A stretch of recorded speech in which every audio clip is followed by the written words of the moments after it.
Buda.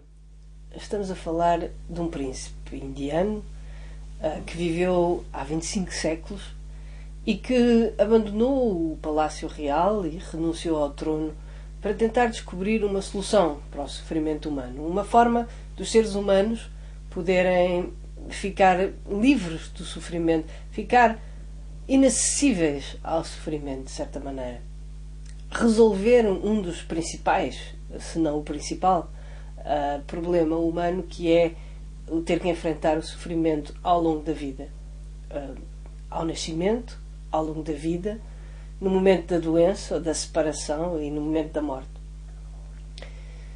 E esse príncipe indiano, que recebeu como nome ao nascimento Siddhartha Gautama, viveu uma vida de luxo e de prazer até aos 30 anos, sensivelmente. E em determinada altura da sua vida apercebeu-se de que a vida que ele vivia, e que era excelente e a todos os níveis satisfatória, não era necessariamente a vida que viviam os outros seres humanos, os seus súbditos, ou futuros súbditos, visto que ele ainda era um príncipe. Apercebeu-se que existiam inúmeros sofrimentos. Apercebeu-se então que, sendo pobre ou rico, sendo mendigo ou príncipe, todos vamos um dia morrer, e morrendo termos que nos separar daqueles que nos são queridos e de todas as coisas às quais estamos apegados. E através desta e de outras constatações, o príncipe chegou à conclusão que a vida que ele levava, e que era invejável a muitos títulos por muita gente, também não era invulnerável. A sua condição de príncipe não fazia dele, não o tornava invulnerável ao sofrimento, e que as pessoas que ele amava, ele próprio e a sua mulher, o seu filho, o seu pai e toda a sua família, um dia iriam, tal como todas as outras pessoas, ficar doentes, envelhecer e eventualmente morrer.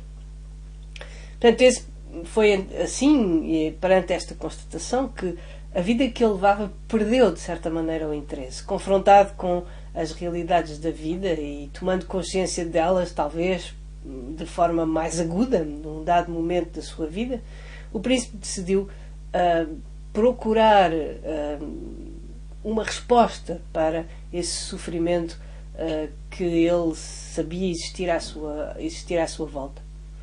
E procurou uma resposta que não é uma resposta habitual, porque nós, seres humanos, quando confrontados com o sofrimento, ou mesmo só na perspectiva de vir a estar confrontados com o sofrimento, procuramos respostas exteriores, ou seja, procuramos proteger-nos de alguma forma exteriormente, através de condições, através de situações, através da ajuda de outras pessoas.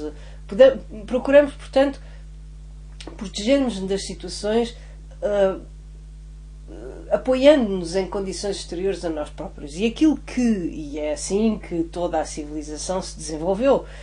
O conforto de que nós hoje usufruímos não é senão a aplicação prática deste princípio de nos protegermos das intempéries dentro de uma casa, protegermos das pessoas que nos possam fazer mal atrás de uma porta e por aí fora. Portanto, é esse impulso de proteção que nós procuramos cristalizar no mundo exterior e nas condições exteriores.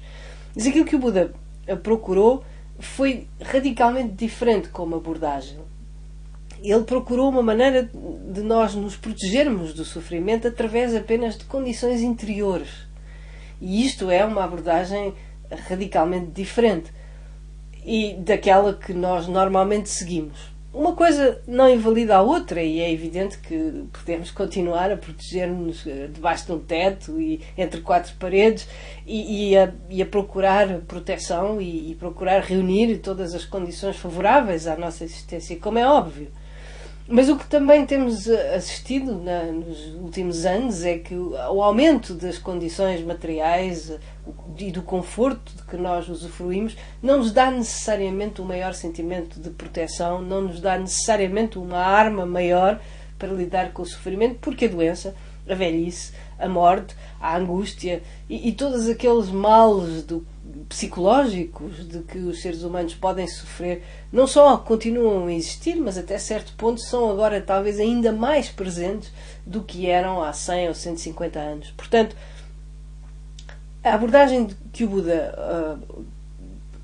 pela qual o Buda optou é uma abordagem extraordinariamente eficaz, no sentido em que, se eu apenas contar com os meus recursos interiores e não estiver, ou se eu contar sobretudo com os meus recursos interiores e não estiver tão apostada apenas em coisas exteriores, em proteger-me de uma forma totalmente exterior, reunindo condições e por aí fora, então eu sou muito mais invulnerável, de certa maneira. Eu sou muito mais... eu estou muito mais protegida e eu sou muito mais autossuficiente e muito mais independente das circunstâncias com as quais me posso confrontar. Ou seja, digamos que o ideal que o Buda procurava era chegar a um nível de interiorização e de realização pessoal, de desenvolvimento de recursos interiores, em que eu deixo de depender tanto das situações exteriores e passo a ficar bem, a estar tranquila, em serenidade e contente e com uma alegria profunda, quer as circunstâncias que me rodeiam sejam positivas, quer elas sejam negativas. Portanto, quando falamos de Buda, não estamos só a falar desse príncipe histórico do qual sabemos bastantes coisas, mas que viveu num determinado contexto, numa determinada época, que nos parece muito diferente, muito longínqua, talvez num país exótico e que eventualmente nós podemos achar que não tem nada a ver connosco.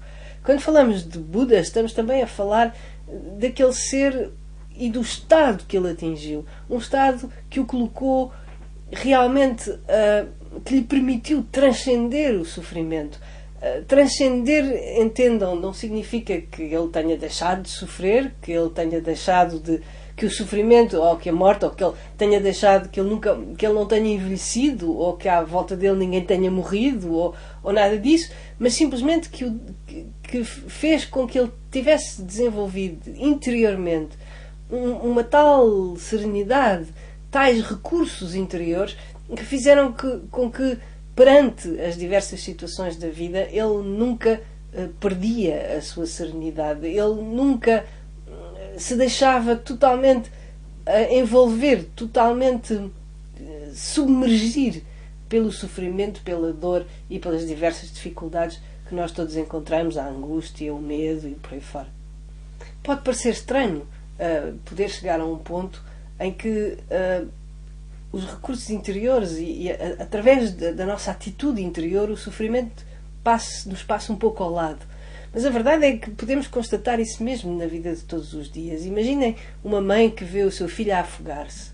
Se ela tiver que se atirar à água para o salvar, ela quase não sentirá, ou provavelmente não sentirá de todo, que a água está fria, ou o choque de cair à água, ou por aí fora. Porque para ela o mais importante naquele momento é salvar o filho. E logo aquela coisa que eventualmente lhe poderia causar algum desconforto em tempo normal, naquela situação passa completamente para segundo plano. E é aqui que reside o ponto essencial. Atingir a transcendência do sofrimento não é necessariamente tornar-se insensível, não é chegar a um estado em que o famoso nirvana parece um buraco negro onde a pessoa deixa de existir ou deixa de sentir. Não é nada disso. Atingir essa transcendência do sofrimento é chegar a um estado de tal plenitude interior que pura e simplesmente o sofrimento passa para segundo plano. E por conseguinte, passando para segundo plano, e por comparação com a plenitude interior que se conseguiu desenvolver, o sofrimento passa a ser um incidente menor no decurso da nossa vida. Uma coisa à qual nós prestamos apenas uma pequena atenção. E isto faz toda a diferença.